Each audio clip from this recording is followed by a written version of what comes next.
12. Rest.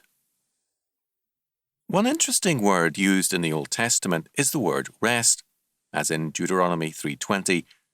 For us, rest means getting away from the normal routine and doing no work. This is a far cry from the meaning of the Hebrew word translated as rest. It means in Scripture to be settled in the land, to be free from the threat of enemies, and to be safe from the threat of homelessness. Above all, it means knowing that we have these things because the Lord is blessing our faithfulness and obedience. Isaiah tells us in Isaiah 57:20 and 21 that the wicked cannot rest, nor is there any peace for them. Because they are in rebellion against God, they feel no peace in their possessions and are ever fearful of enemies, and, however rich, are at heart always homeless.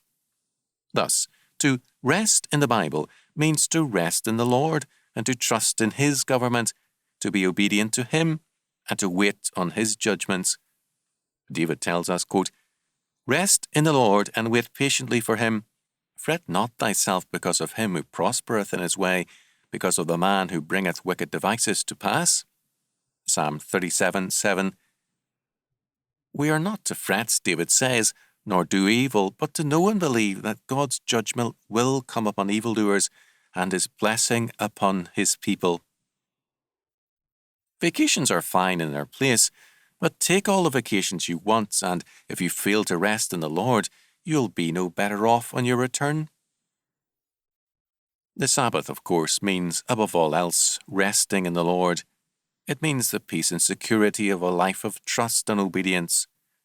If you're restless, it's time to improve your relationship with the Lord.